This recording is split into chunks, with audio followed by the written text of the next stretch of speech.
Hi, I'm Chris Toll, and I'd like to talk to you today about my book, The Errormonger Disruption.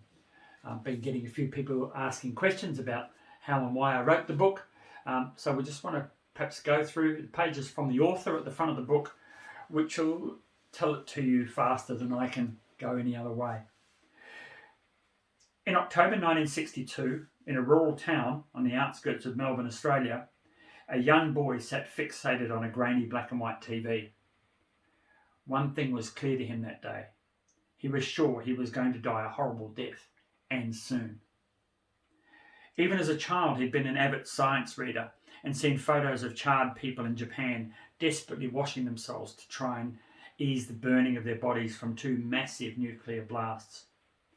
He'd read horrendous stories and the total destruction of civilian populations caused by greed and uncaring politicians on both sides. The lust for power and wealth had brought the world to a precipice. Youth changed. We could all die tomorrow.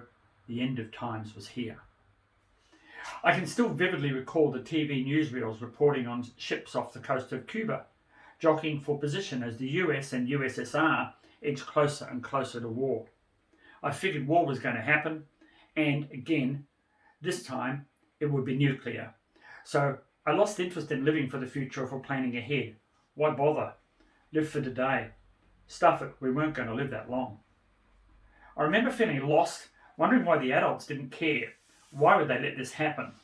I didn't think I would make 13 years of age. 20 years ago, it became obvious to me that global warming was today's end of times crisis. And with the same types of people still in charge, we were screwed. Today, I see the same look in young people's eyes, and I want them to know they can prevail. All I want is for you, the reader, is to see that there are ways that we can be more effective than planting trees and going all electric. It might not be the ideas I develop on these pages, but we don't have to blindly follow the adults that got us into this mess. We can plan and act. If we don't, the aftermath of Hiroshima and Nagasaki will look like a picnic. Nature's reply to our attacks will be far more destructive than we can imagine. We can have a green world, but we will have to fight for it, and we'll probably have to fight to keep it.